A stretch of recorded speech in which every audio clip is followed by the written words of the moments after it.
I'm Aryeh Schwartz along with Ben Dull, and welcome to the Winsidr show where it's all about the W.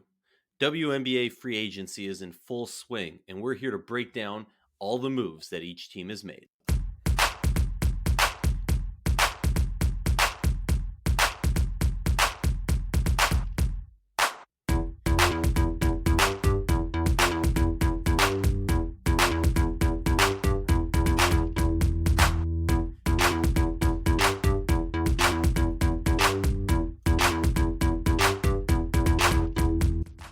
If you like our show, please consider joining our Patreon community, patreon.com/winsidr.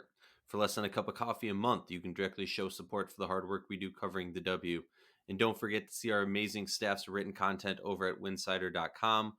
While you're over there, check out our overseas tracker. It's live now. You can see where your favorite WNBA players are playing all in one place. And well, you can also check out the free agency tracker done by yours truly. Well, not yours truly, his truly, Bendel, co-host of the show, who's going to hop on here. If you want to check out a full list, a full breakdown of all the information on these moves, check out the website, winsidr.com. On the website, right on the front page, you can easily access the free agency tracker. Ben's done an amazing job with it, as he does every year. Ben, how you doing? We're in our third day of free agency as we record this, and we'll be publishing it same day. Today was a calm day. It was nice to relax. I drank a lot of tea today. How are you doing? Yeah, I'm just refreshing my phone all day, waiting for something to actually happen. Yeah, it's been quiet. You're right.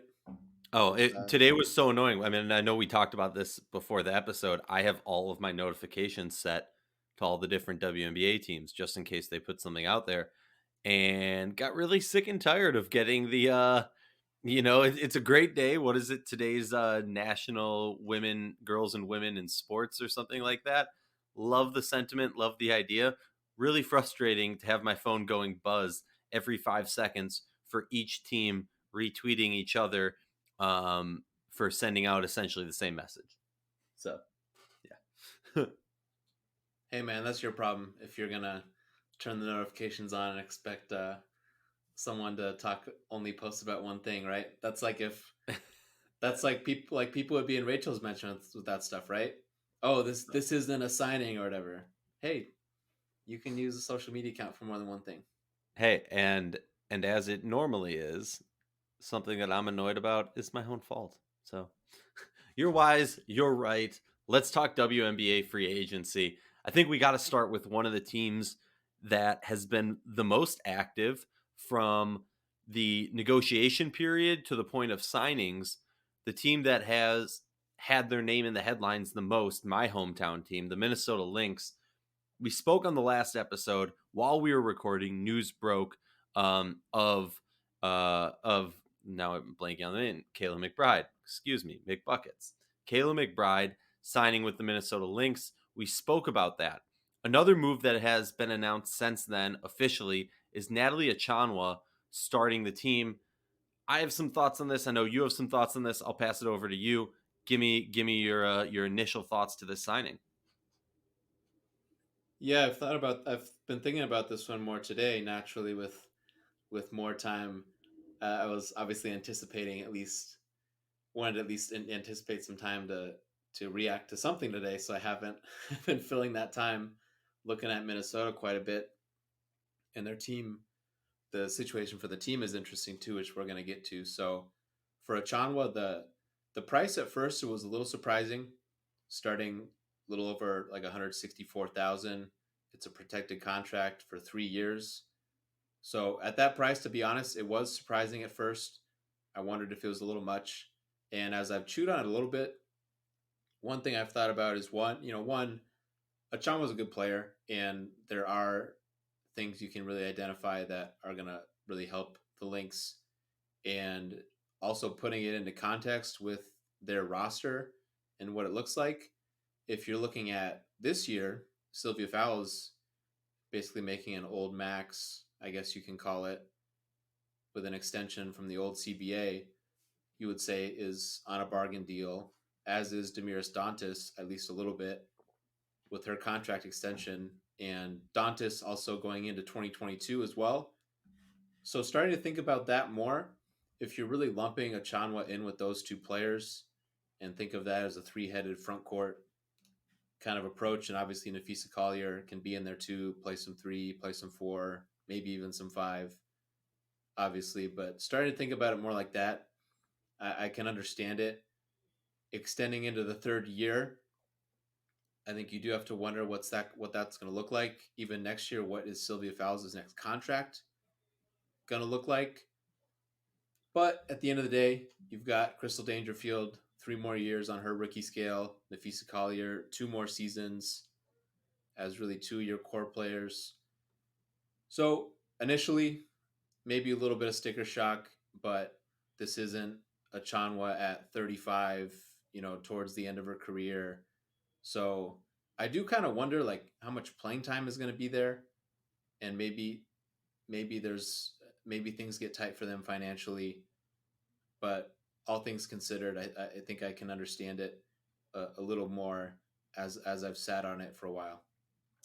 My issue wasn't necessarily as much the high price tag, but the guarantee price tag.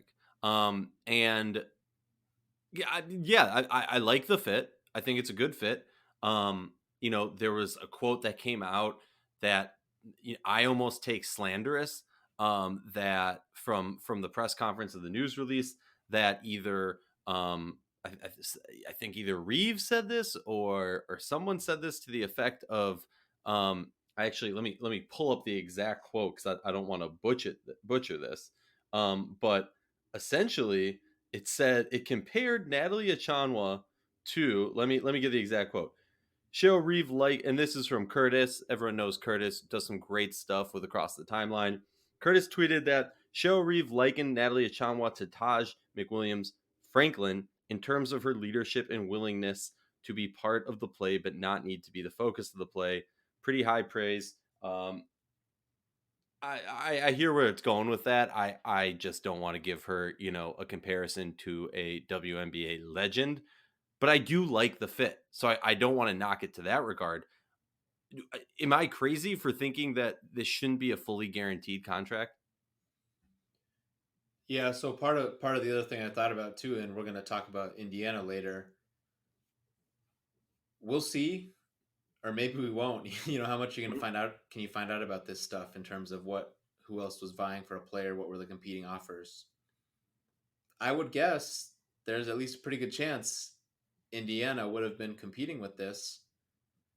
I don't know what the order of operations or the priority was for them when they ended up signing Jantel Lavender. Would they have done a similar deal for Achanwa and maybe even more money? So just for now, trying to look at it from Minnesota's side, I think that part has to factor in there. So maybe Minnesota did have to get to a certain dollar amount, and the protection, we'll see that they have that complicating factor with Karima Christmas Kelly, who got hurt and then got waived, adding one of those onto their books. So in those 2 future seasons, something else arises. I don't know, that future element of it with the protection. I understand raising that concern. Well, and I'll even say this too. Obviously there's only so much we know about the ins and outs of it. Another question that I raised that I'm not saying I have the answer for, but a question that I raise is we heard the reports of Kayla McBride and Ariel Powers coming to the Minnesota Lynx. Kayla McBride has been announced. We also heard reports of Natalie Chanwa, and that has been announced. My thing is this: from all of our understanding, obviously this is based on an assumption. The assumption is twofold, right?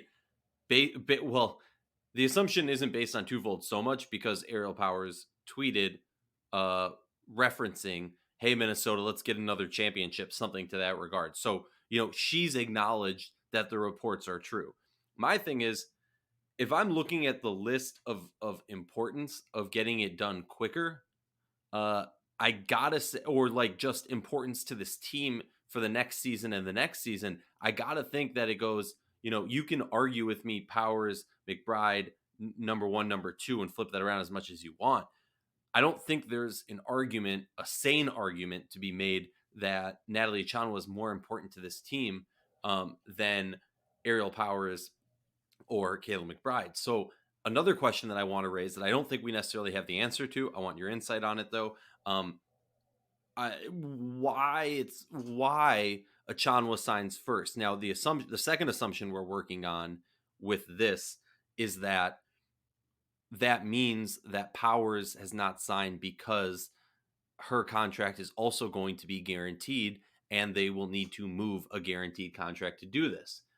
Whether or not that's accurate, it definitely can cause some question. And hey, maybe it's Ariel Powers off doing something, isn't able to sign the contract right now. Maybe she's on like a yacht or a cruise or doing something crazy. But I'm curious your thoughts on, well, just the overall aspect of Powers not being signed yet. I don't know. There might not be anything to it. If the players, if you've already agreed, and that's that, it might not matter. So I don't. I mean, it's. I don't know. This your point there could be much ado about nothing. Well, okay, and I will say that part of my point that probably is much to do about nothing does bring, and like this isn't me critiquing Powers. So I want to be very clear about this. This is not a critique of hers, but I was on the press call when Alicia Clark was announced. After Alicia, like Coach T was very graceful. He said, "I'm not going to talk about other stuff until Alicia's done with her segment, and then you can ask me other questions." The question was obviously brought up about Aerial Powers, and obviously there's three sides, right? There's person A, person B, and the truth.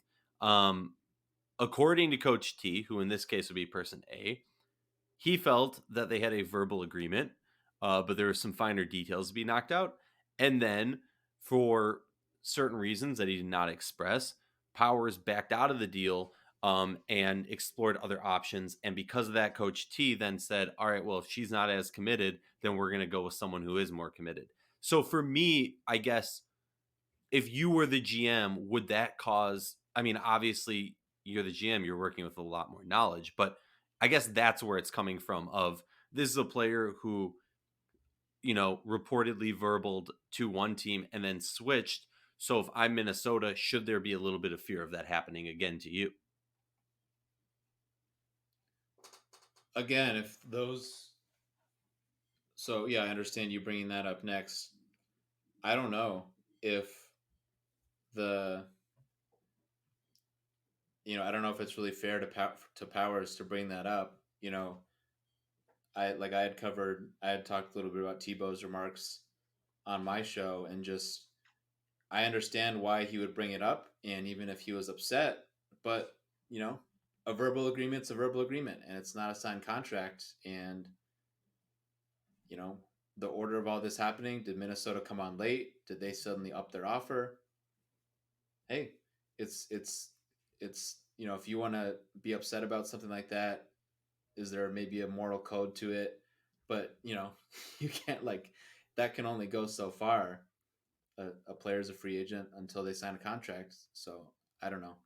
I think I understand wanting to bring that up, but at the same time, again, I think it's a little early and premature. All right. I hear you. Should we move on to the next team? Got any final thoughts on Achanwa and McBride?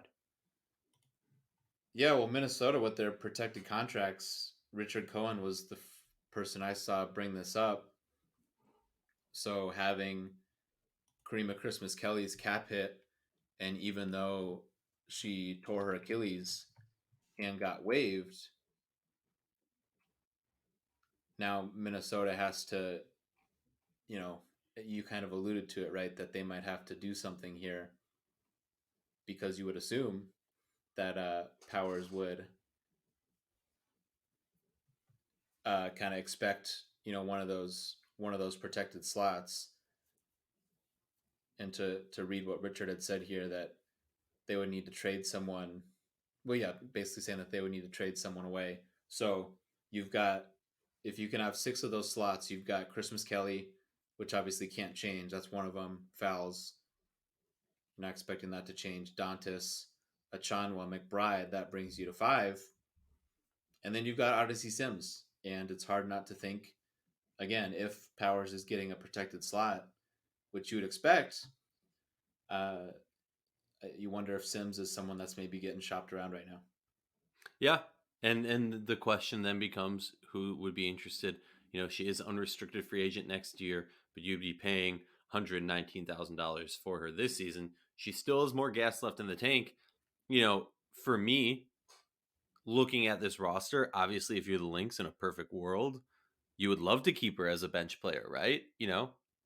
Having Odyssey Sims as one of your first guard coming off the bench or whatever, that's not bad. That is not bad.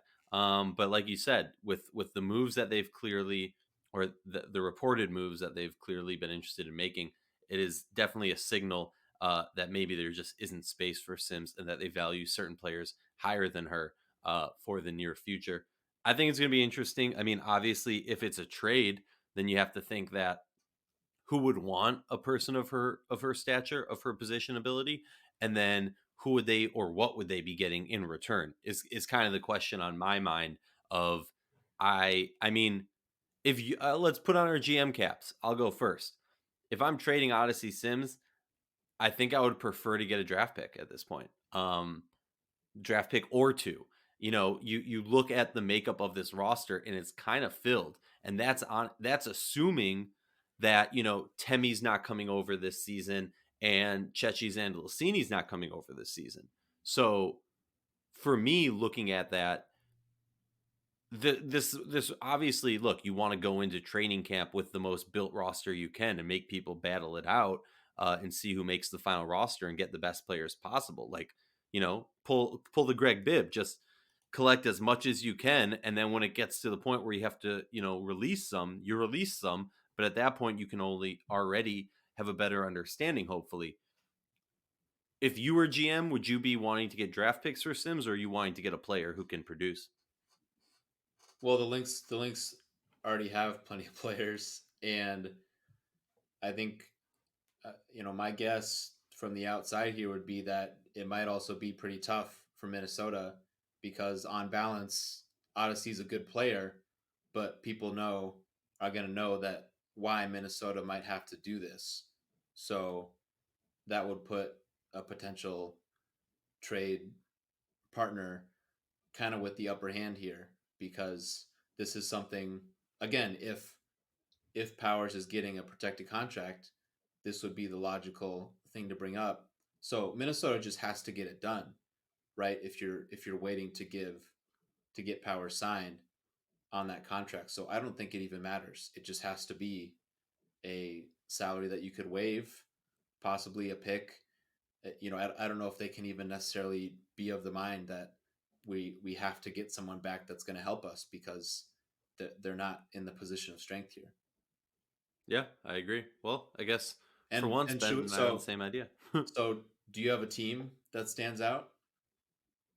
um, uh, I don't really. I mean, there isn't a specific team that like jumps out to me and goes, "This would be the perfect fit," right? Seattle wouldn't be horrible. Losing Alicia Clark, they're going to need to find ways to fill that hole, offensively and defensively. Obviously, they don't play the same position and they have different skill sets. So I think it's a very different fit. Wouldn't be shocked to see her there. Um, you know, she was on Dallas. She left there. Is that something that I could see? Not really. I mean, yeah, honestly, I'm scratching my head on where is the good fit. Maybe New York. I mean, I don't know. What do you think? So Indiana's the team that pops out to me, Hmm. and they did just Why? sign they did just sign a ball handler in Daniel Robinson, and obviously with Odyssey, I think you can obviously, if you really want to argue about it, is Odyssey a combo, a one, a two, whatever, you could ask her to do any of the three depending on the team. I think they definitely have the space. It's an expiring contract, and the point of Minnesota probably isn't dealing from a position of strength again within this hypothetical that we've constructed here. So from a team like Indiana's perspective, it's a player on an expiring deal, but I would want to come to them as Indiana's like, hey, we're really doing you a favor here. how about we trade you our early second round pick and you flip with us and we get your first round pick? Like you try to get something out of them in this position too, because again, it just I wonder if this is the road Minnesota goes down, how much of a market will they even find? Because it's just there's such a low number of teams, low number of spots, and uh, yeah, I wonder how many options they'll really have. Yeah.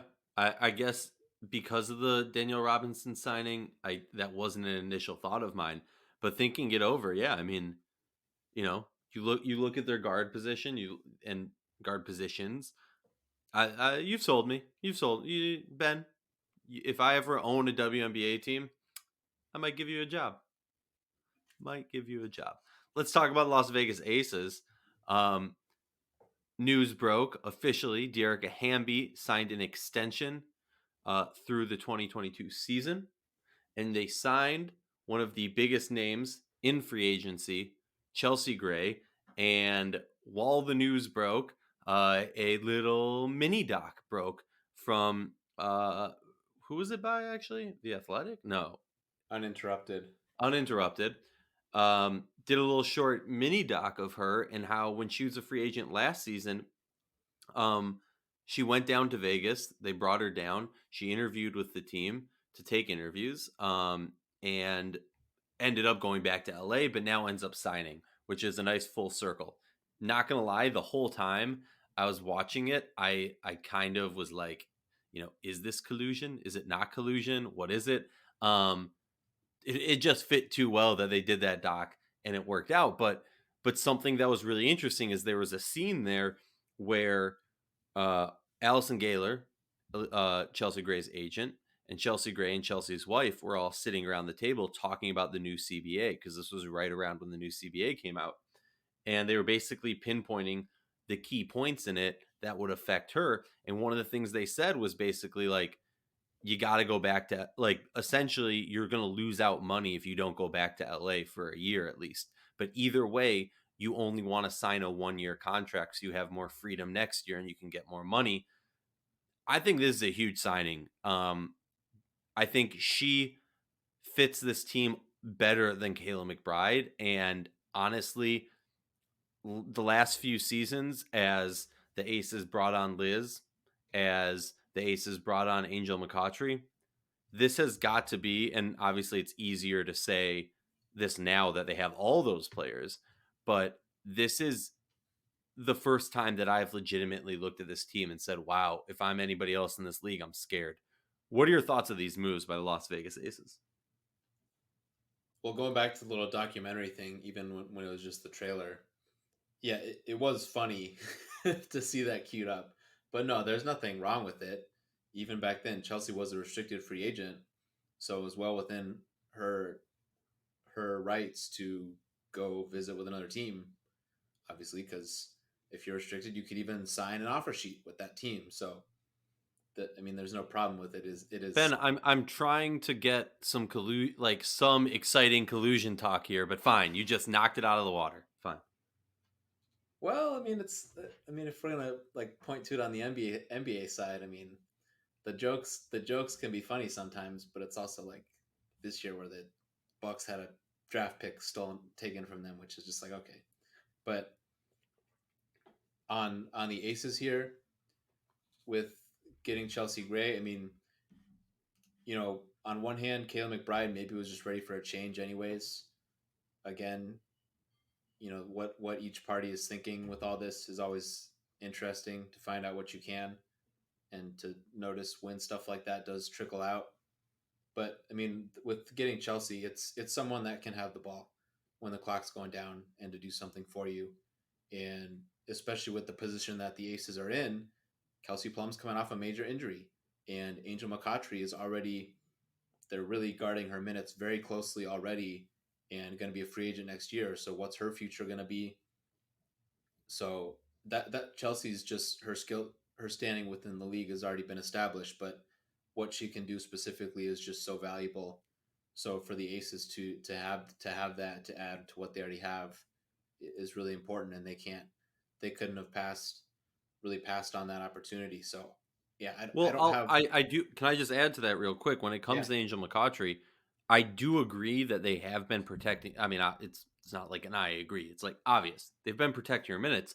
I am curious though this coming season because there was a very big difference between last season and this season where Angel McCautry did not like was coming back from injury, played just a short spurt of games overseas.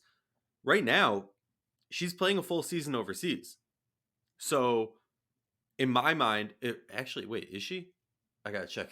I thought she was playing, or at least she's planning on playing more overseas this offseason, from what I've heard, if my memory serves me correctly. So part of me questions if she'll have the same minute restrictions that she had this past year. That's all I wanted to say.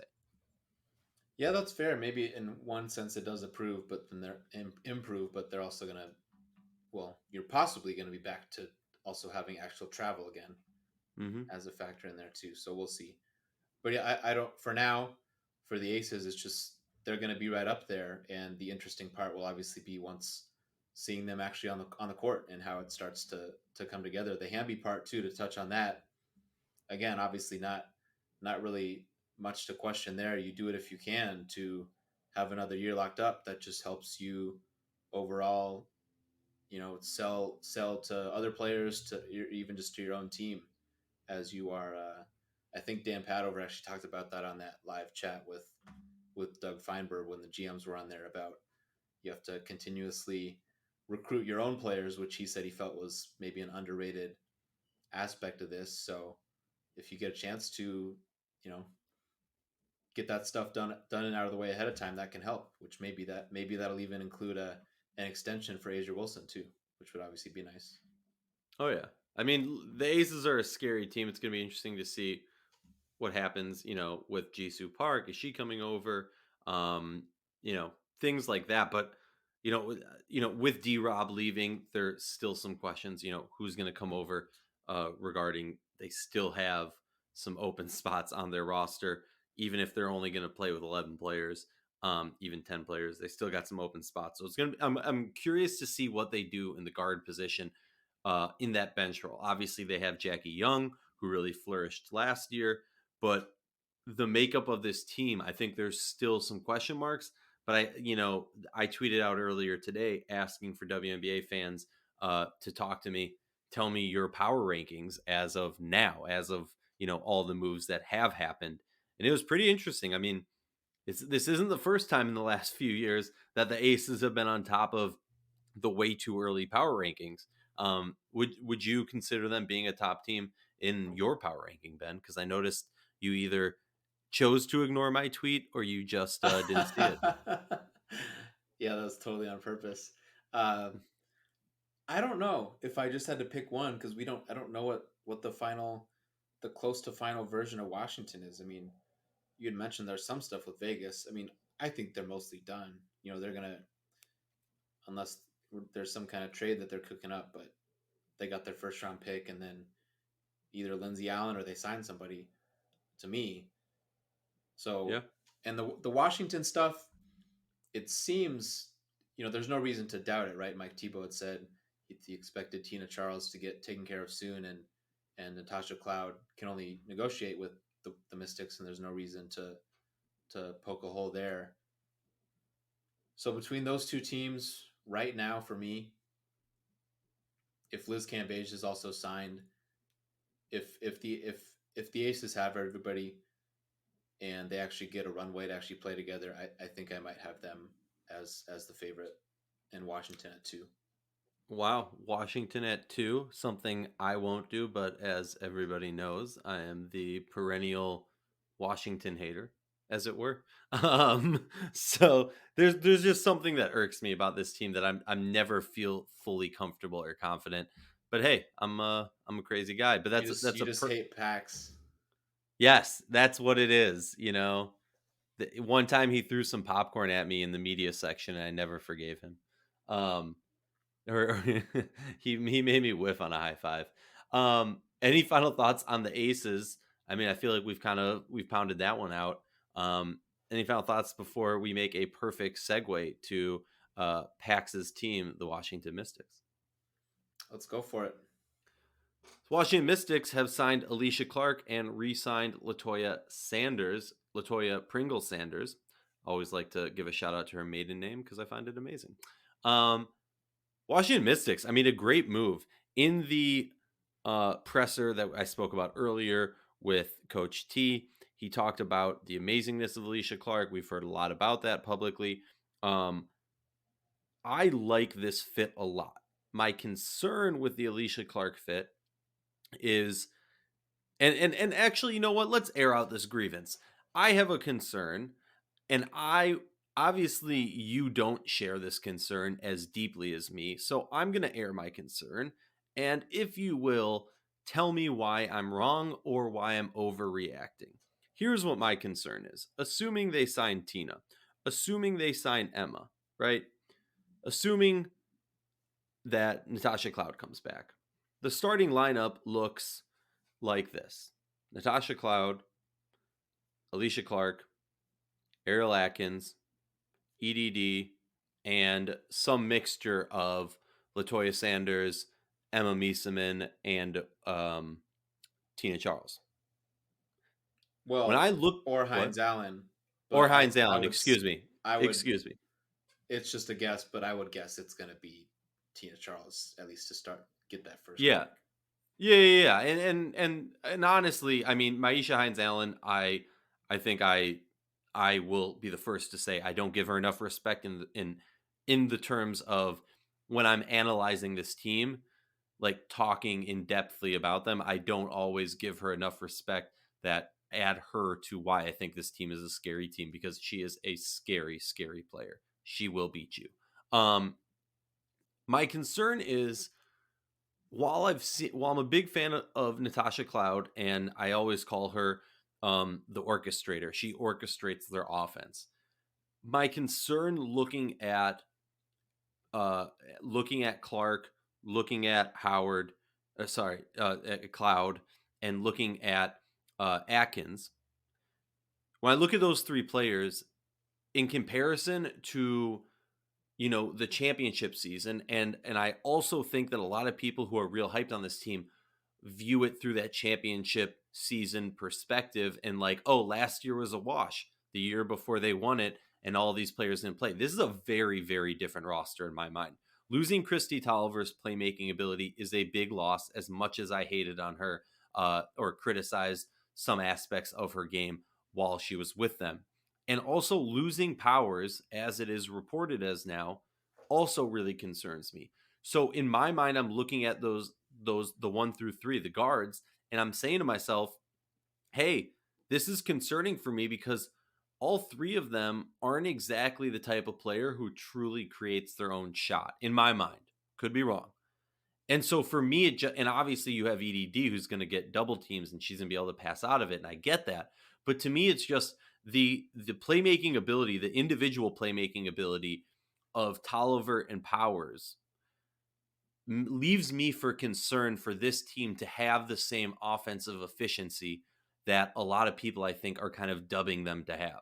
What's your thought on that? Am I crazy? Am I onto something, but I'm still wrong? Talk to me.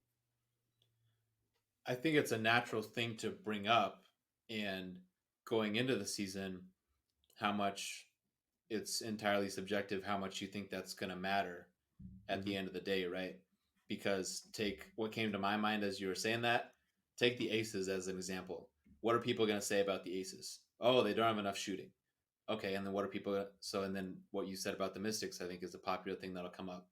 So there's always going to be something, right? Like with players or with teams, there's also going to be there's always that element of it can be easier to find and nitpick even the stuff that someone or team doesn't have, but then like what do they actually have?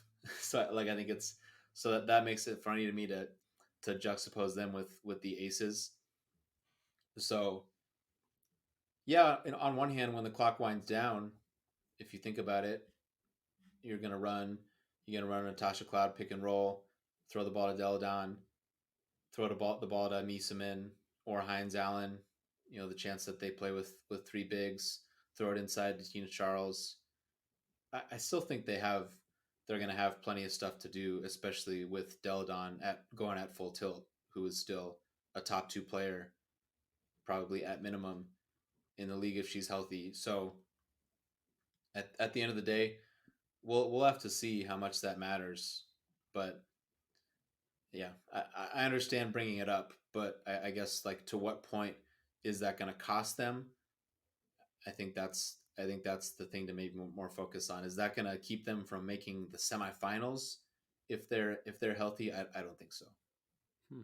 And fair point. I should say, to play devil's advocate to myself, I will note in the 2019 season when they won the championship, they also had Christy Tolliver injured for a nice portion of the end of that season, where they did play very well. But then out to play devil's advocate, on my devil's advocate, they had aerial powers. So it goes back and forth. That's where my concern is. That's where my hiccup is. That yeah, and And we'll see with what ends power up with happening. powers too, I had said plenty before the offseason, if they could, they should obviously want to keep her. And Mike Tebow saying they had a verbal agreement. Clearly, they did want to, at least uh, to a certain dollar amount. Obviously, we didn't hear specifics on that. But going back to 2019, when we got to the playoffs, Powers wasn't necessarily on the wasn't necessarily on the floor as part of every closing lineup, right? So that's the part of this team too, is Mike Tebow has to kind of decide, one, just who can we fit and who do we want. But there's also a point of, hey, like these players are all competitive. They know that they're good. I'm sure at least part of them, they obviously had great chemistry and seemed to all get along well. But there's also, I'm sure, a part of you that says, hey, I want to actually be on the court in the fourth quarter. Oh yeah, which I mean, right? Every player, if you're a competitor, everyone should say that, right?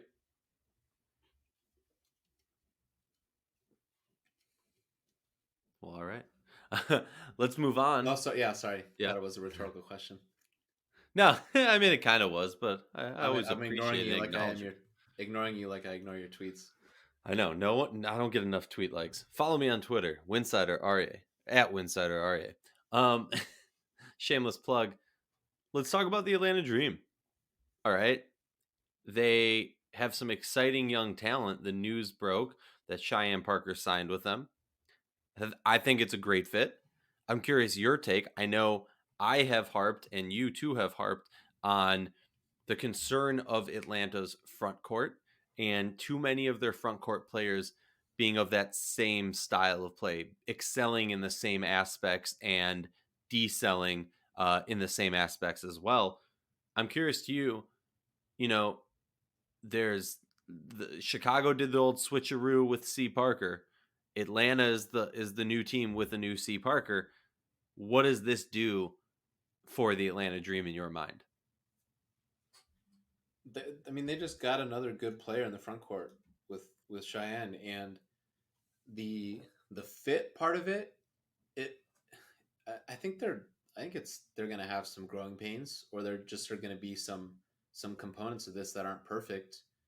If Cheyenne's playing with Elizabeth Williams and you want to post Cheyenne Parker up, well then what's Elizabeth Williams doing while that's happening, right? Because no one's gonna guard her if she's standing away from the basket. And if you're trying to get Elizabeth Williams going, roll into the basket and pick and roll, is Cheyenne Parker might have to. Well, she probably will, and you would think Atlanta clearly saw this as part of the vision for her, is that she's going to up her 3-point attempts in a way we haven't seen, and Mm-hmm. that'll really be successful. In her Cheyenne and her presser had referenced that Nikki Collins said, paraphrasing, but they wanted to let it fly, and Cheyenne mentioned she's been working on her range and she thinks it's better than people realize. And if Atlanta's going to give her this contract, clearly they believe in that. So I think we're going to have to see that part of her game scaled up, and the fit might be a little tough if they're going to in some spots, and if they want to play Parker at the 5 to play through her inside a little bit. I don't think they have a very good option at the 4 yet to open up that space for her. Shakina Strickland, I think they'll have to find some pretty choice matchups with teams that are also playing small to go that route. So they don't really have that part buttoned up. That would be nice to have one more option there. Oh, I agree with you. I mean, looking at this, it makes me happy. I like the move. Also, looking at their salary cap situation, they got, it's easy to just look at it in the short term. But in my mind at least, and maybe I'm wrong, maybe some coaches, some GMs, some elite basketball minds will tell me otherwise. When you have a young stud talent of Kennedy Carter on this team, you have her on a rookie scale contract for the next few years, you're a little less worried the fact that Courtney Williams is a free agent after this season. Shakina Strickland's a free agent after the season. Tiffany Hayes is a free agent after the season. Elizabeth Williams is a free agent after this season. Monique Billings is a free agent after this season. I mean, looking at this roster, I like the Cheyenne Parker move because it's a long-term deal also, and I do think that she's going to be a great fit for a longer term than just this season. Like you said, there might be some growing pains, figuring out which lineups work best. It's going to be interesting to see this team moving forward. Like, I know it's hard for us as we analyze this move, in a vacuum of this season, but to take a step back and kind of view it in a long term, that's a great cornerstone to have to pair with a Kennedy Carter, in my opinion. Am I wrong? Yeah, that's the part to focus on because they made Parker a priority by giving her this longer deal, and there's absolutely that pick and roll chemistry you can have with Kennedy Carter, something to build on long term. And when you're in Atlanta's position, especially, you can't get too picky either, right? You can't say, well, we have this is what we have, and we need something that fits 100% perfectly in every aspect of the game. That's never going to happen. So you got a chance to sign a good player. You got to do it. They might get to Parker and Williams might work out better than we think, or they could also just get to a point down the line where they end up doing something different. But you had to get Parker or some other good player in the building first. Yeah, no, I agree. It'll be interesting. I mean, I could very well see Atlanta still making some moves, shuffling things around. Not that this is based on anything other than I can't get it out of my mind. Uh, is a Stu Nadur going to Atlanta? We already know there was that interest, right? Last season, they made an offer sheet. Chicago matched it and then dealt her over to Dallas, where she really didn't play much. It's hard, I'm a hard headed, stubborn guy. So when I got that idea in my head, as I'm not the only one to get in their head, it's hard for me to shake it. We'll see if anything ends up happening. Um, but just talking about, you know, if you want to get Parker going into the paint, you can't really pull out Elizabeth Williams for fear of her hitting a deep shot. That's exactly why. Like, I don't fear Elizabeth Williams' shot. If you interchange Elizabeth Williams and a Stu, I think we're talking about a very different situation. Am I wrong? I know that I proposed that trade.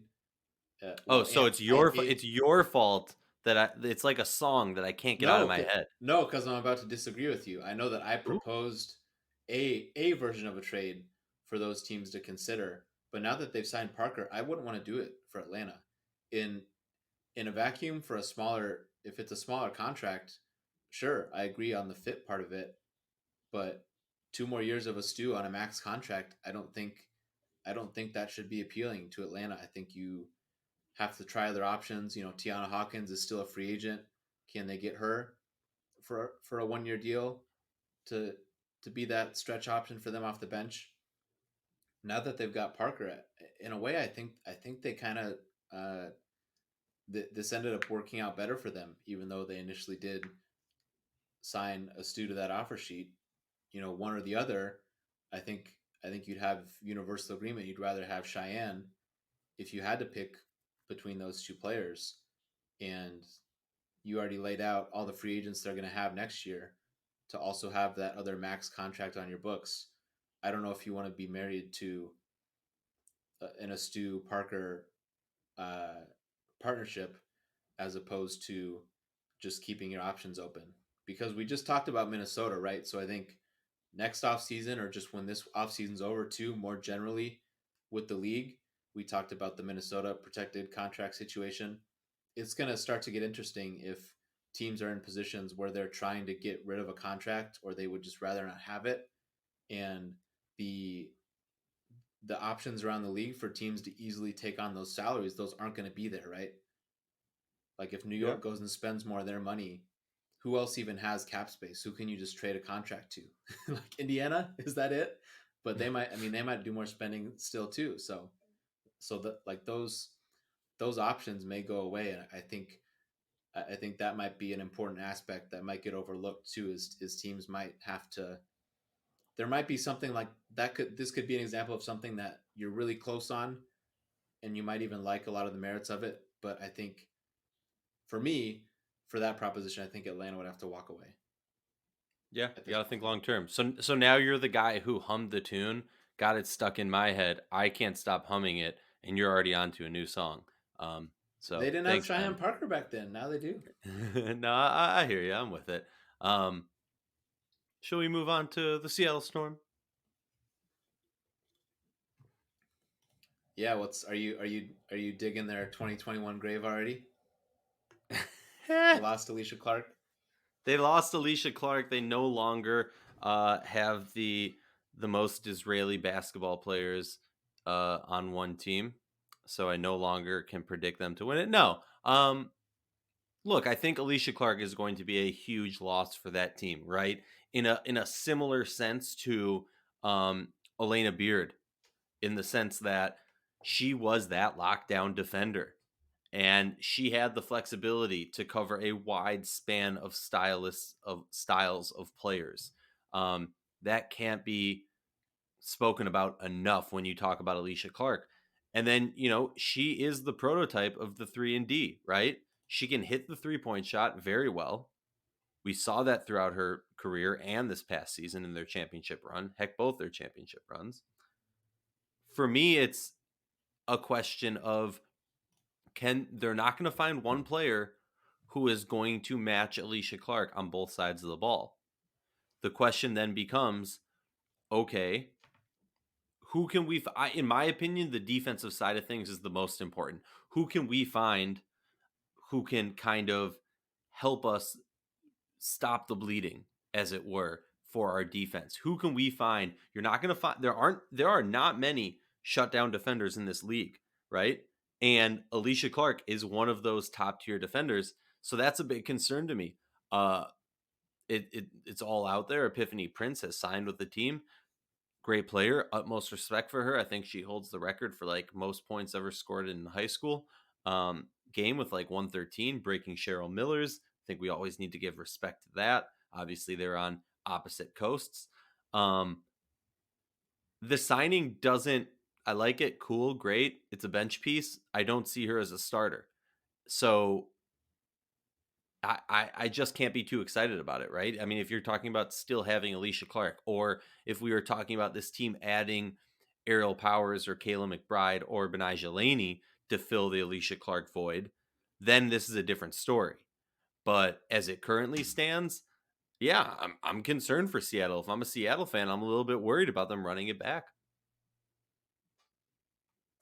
Yeah. So on the Clark front, so one Washington, they lost Powers, but they were able to sign Clark, and there was a really strong class of wing players in this free agent group here. But those names are now all off the board, and none of them ended up in Seattle. So what's the what are the next best options on their board right now? Right, that would obviously be fascinating to see because on one hand, if they're looking to see what they can do as far as the trade goes, and maybe that'd have to be for a younger player. I wonder if they would be in competition with somebody like Phoenix, who I wonder if they're looking for maybe a 3 and D player too, because they obviously have the 3-headed monster at guard. And yeah, if you're just going to sign somebody, it's just a different class of player, and I think you can find a solid defensive player. I think Shanice Johnson, if she's healthy, good defensive player on the wing. But Clark, whatever she shot last season, right, over 50% was it from three? So you Something might insane so like you that. might not Yeah. get that part of it. So you might not get everything. Well, you probably won't all in one package from what they lost. So how are they going to pivot from here? The one thing I've I've been circling is, are they just going to maybe be a little bit smaller on the perimeter, and is Jewel Lloyd essentially going to be the three? Jewel's a solid defender in her own right, and she can maybe take on some of those assignments. Maybe not some of the bigger players with more of a power game, but then when you get smaller on the perimeter, not even about Jewel to put her aside, but then you're putting a second, possibly smaller guard. So then the matchups can get pretty tricky, right? Think about going up against Vegas, and you got to throw someone at McCautry and Chelsea Gray, right? So yeah, I'm pretty fascinated to see what they do. Yeah, no, I mean, I agree with you. Moving Jewel to the three, playing around with that is an interesting one. Especially, I know the team's hyped on Jordan Canada, but then you do have a very size deficient backcourt. And just to bring the stats, I know it's a goal of mine to be able to just rifle stats off the top of my head. I'm still not at that point yet, but hey, give me 2 more seasons, I'll be dropping these numbers like Chelsea Gray drops a dime. I don't know.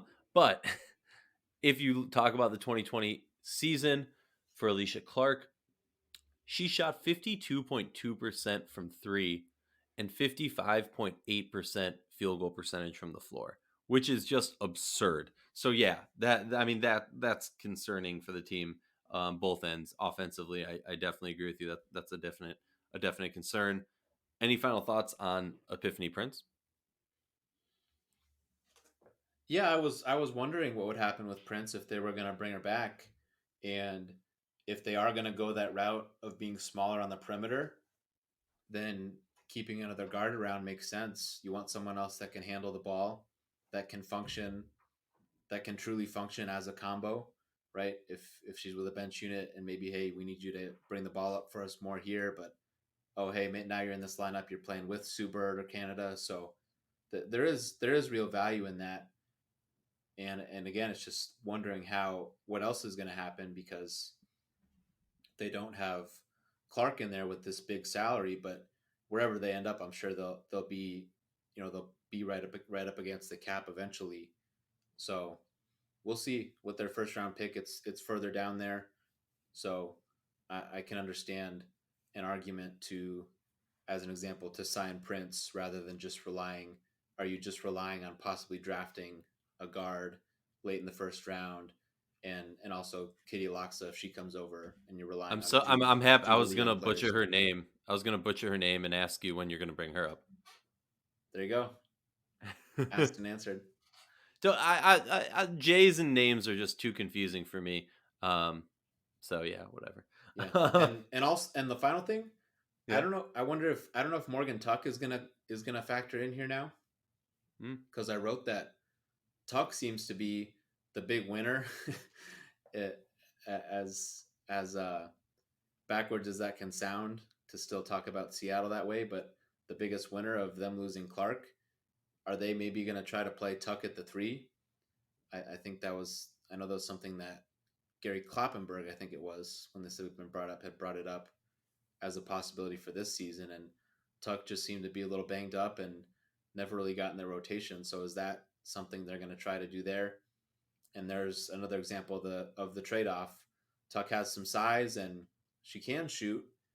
Hasn't put it together to have a really real someone you'd call a really strong offensive season, and isn't necessarily the stopper type. But that you know you're at the stage now where you've got to maybe piece that together, and maybe you can have a few different options that maybe excel in different ways. I agree. And Morgan Tuck's an interesting one. Crystal Langhorn too is an interesting one. Is she going to continue with this team? She's still on contract. But I think those are some players that I'm looking at just with raised eyebrows or furrowed eyebrows of what's going on. Should we run down Indiana, LA, New York, Phoenix, and Connecticut real quickly to cap off the episode? Just give our thoughts on it. Sure. I mean, Indiana, maybe we can talk a little bit there. Well, then break it down. What did With what did Indiana do? Indiana hasn't, everyone when all the news was leaking out, like the Titanic. No, that's too soon. Well, all the news was leaking out like a leaky bucket. Lots of Indiana fans very upset that their team did not make moves. They have not disappointed in regards to making moves in the first 3 days. Tell us who they signed. Yeah, Jantel Lavender and then Danielle Robinson. Lavender came first. 3-year protected contracts for both players. So right now, this stage in the game, and Christina Williams had also reported that Candice Dupree will not be back in Indiana. These are big financial commitments to these players, and Lavender, that's almost a max salary for 3 seasons to also protect it. That's just too much. That's an overpay. And yeah, if you want to come here, be our vet, but she's also coming off 2 foot surgeries and will have basically have not played in almost 2 years in a WNBA game. So that was a pretty hefty price to pay. And when we talked about Minnesota, I had wondered aloud there if were they trying to bring back Achanwa first? What was the order there? Did they maybe have a similar deal on the table? And then if they were trying to get Achanwa and then they couldn't, did they maybe panic a little bit with this? I think they definitely needed to draw a line in the sand with Lavender and Robinson. Reported coming in a little bit less in terms of the salary. And D-Rob had a strong season, so good for her to go get this contract. Just like, what's the vision though for Indiana here? D-Rob's a really strong defender at the position, no doubt. Can give them some pace. But if you want to play through 2 young post players, we saw how teams sag off of Robinson. That's going to be a problem with your half court offense.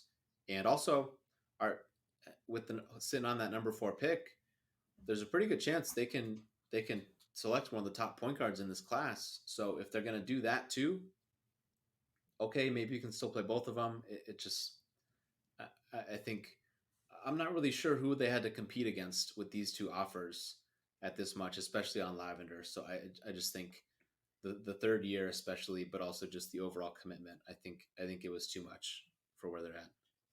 No, you're not going to hear me disagree on that. I'm a big fan of Lavender, but I think the price is too much. I criticize D-Rob's game quite often. Not my style of game. Obviously, I won't deny it. I'm not a hater. She had a great season this past year, did some amazing stuff over in Las Vegas. This is a very different setup, a very different team. I'm curious how it's going to fit, but my opinion is well documented on D-Rob. And I don't think this moves. I don't think either of these moves move the needle for Indiana. So I'm unimpressed. I don't think this gets Indiana out of the lottery for next season. While other moves that we've talked about, whether you're talking about Minnesota, the Aces, Washington, heck, even Atlanta, I think really affected, at least in most people's minds, where they stand in the power structure of this league. Whereas the moves from Indiana really, in my mind, didn't do that. Is that fair? No, I mean, unimpressed is probably isn't strong enough of a word. I mean, these are like they deserve a negative grade for these moves with what they're doing here because I touched on it earlier. Just what's the need? What's the rush to spend this money and to commit this money to these specific players? Because yeah, I understand wanting to get somebody. Well, then do a big 1-year deal because where are those players even getting that somewhere else? Or maybe do a second year if you have to.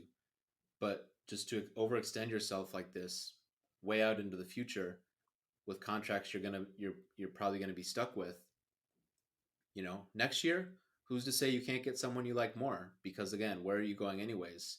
So maybe that's part of the problem if they're misdiagnosing where they're at and maybe what they should even be focusing on, in terms of are they a playoff team and something like that. But also the trade component, teams might look to move some salaries, and when you have cap space, you can be in a favorable position to try to extract a draft pick from somebody or a young player to get with that contract that the other team wants to move. But now, if you have the picture is more crowded here for Indiana, and again, not writing off the veteran leadership aspect of this, but a 3-year protected contract is not the way to is not the best way to make sure that they have that. I agree. Moving on to LA, because unless you want to stop me, but you haven't stopped me. So moving on to LA Sparks, who have lost Candace Parker and Chelsea Gray so far in this free agency. They did retain Neka Gumake, which you spoke about in the last episode. The latest signing is Erica Wheeler, who was previously on Indiana, did not play this past season in the bubble. The season before, she was the All Star Game MVP, or as I like to call it, she won the Maya Moore Award. I like the signing. It's a good move. Um, obviously you lose Chelsea Gray and Candace Parker. There is not going to be another player or players in free agency that's going to fully make up for that. But I like that they looked around and said, "Hey, who can fit this team? Who can be an offensive threat?" And Erica Wheeler is definitely an offensive threat. My concerns are defensively and her ability to facilitate the ball to other players on this roster.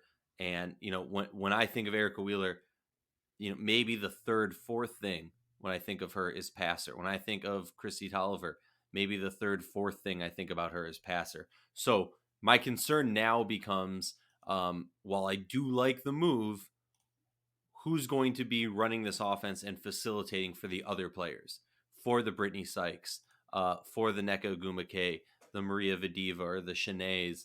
There are some concerns that I think are legitimate concerns. I don't know. I don't think I'm quite as worried about the passing part of it. I might be worried about the options those two guards have to pass to, especially to knock down some perimeter shots. But you've got Sydney Weiss in the rotation there, and Wheeler and Tolliver can kick it out to each other. You'll have that part of it. The but look at Wheeler. That was reported as a 2-year deal. Look at that. Why didn't Indiana just do that with their players? The Sparks aren't winning a title with this team in the next couple of years without making another major move. Then do a 2-year deal instead of 3. Like, you got to get something back as the team when you're negotiating here.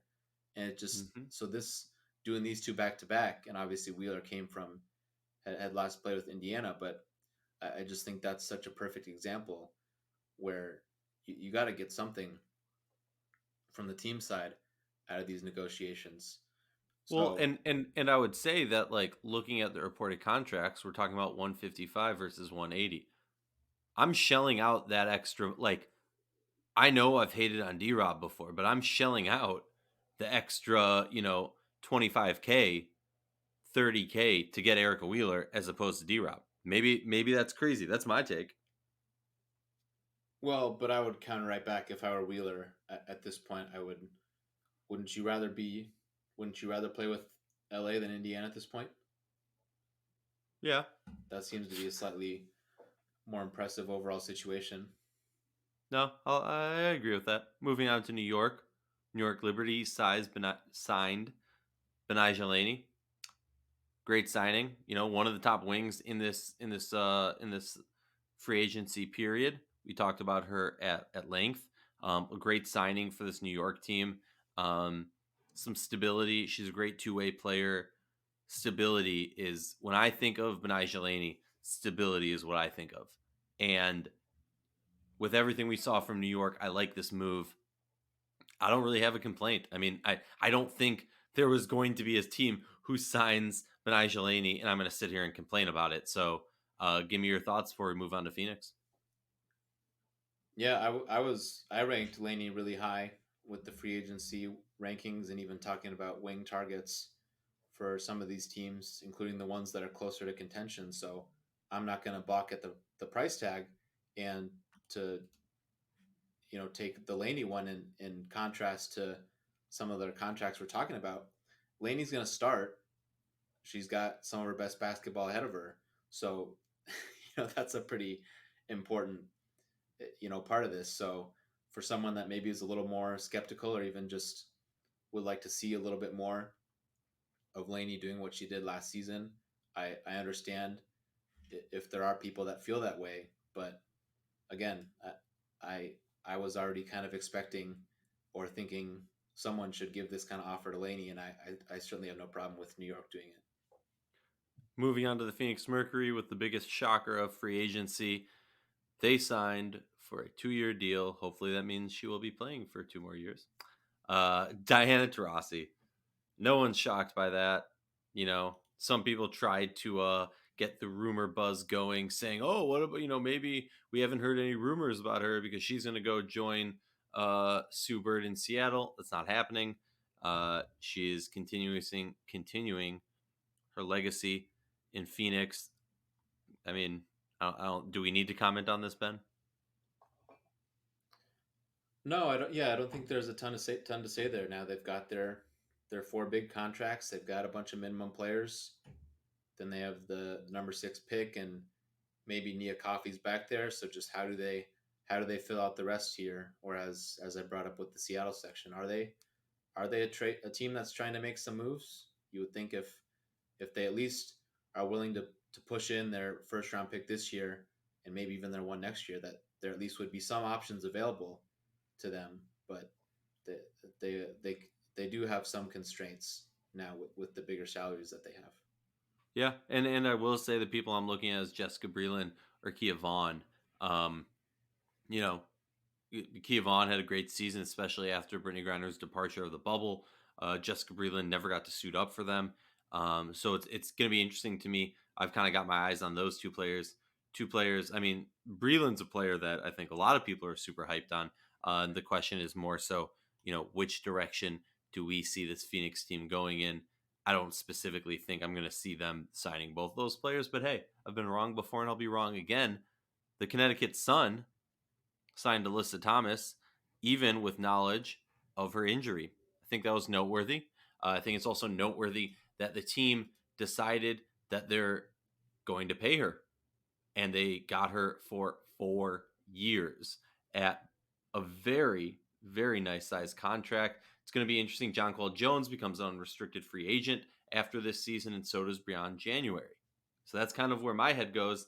Alyssa Thomas, obviously very frustrating, sad, and just sucks. I mean, there's no other way to put it. It just sucks that we're not going to see her. We've talked about this at length. DeWanna Bonner is going to be halfway through her 4-year contract before, at earliest, we see the big three of Bonner, Jonquel Jones, and Alyssa Thomas playing together for Connecticut. Any thoughts on Alyssa Thomas? I view this as a no-brainer. Yeah, well, just what else were they gonna do? Are you really gonna? Yeah, I mean, you just don't have any options. Are you? What are you gonna do with one of the pillars of this team that you've built up over a period of years here? So the fact that it is a longer deal like this, the aspect of Jonquel Jones becoming a free agent, the one thing that I think can be important now is, go right ahead and core Jonquel Jones, right? Because Bonner and AT are already taken care of contractually. But as far as what they do this season, we don't have any reported terms yet for Jasmine Thomas or Brianna Jones. So that's going to be interesting. It's too hard to say right now without having those what they even have, what options they might even have as far as having any kind of cap space. That they might be pretty close to not. They might not have much at all left to speak of. Any final thoughts on the free agency recap? Yeah, the two teams we didn't get to, Chicago haven't had any transactions to speak of. We talked about Candace Parker last time. We'll see what else they do. And then Dallas, the one we didn't get to, Alicia Gray re-signing. Or did we do that last time? That's a good point. We did not do that. Alicia Gray resigns. Here we are. There you go. Here we are. No, I like the move. No complaints there. I think it's a smart move for this team, especially considering how young they are and how well she played over the past few seasons. So, she had a little bit of a sophomore slump. I like the move. Not going to complain about it. Yeah, I mean, last 2 years especially, Gray's been really impressive and somebody for them to really build around. And I remember, I think it was after Gray's rookie season, maybe it was after her first one. I think she was asked a question, some form of what did she want to, every player gets asked, what do you want to improve on or what do you want to do next season? And she mentioned, like, I want to make all defense team. I just thought that was pretty cool, right? Because you don't necessarily hear players bring that up as one of the first things they want to talk about. And I know Vicky Johnson had given a quote, I believe, something of wanting to have her be one of the best two-way players in the league. So playing next to Arike Gumbuale, that's certainly what they need. They need someone to take on some of those tougher assignments, but also to really be a big threat out there. And I think she took some steps with that. Her driving game, getting to the free throw line, but also seems to have really sped up her 3-point shot, and also is just letting those fly a little bit more often, which just makes her tougher and tougher to guard. I like where your head's at. Let me remind you, Winsidr is your one-stop shop for all your WNBA news and conversation. We can't do it without your help. Become a subscriber at patreon.com/Winsidr. For just a few dollars a month, you can directly help grow the game. And by the way, shout out to all of our fans before we close off for this episode. We have just hit 10,000 followers on Twitter. We appreciate you, we respect you, and we're thankful for the support that you give us. So thank you, and we look forward to being in your ears the next time.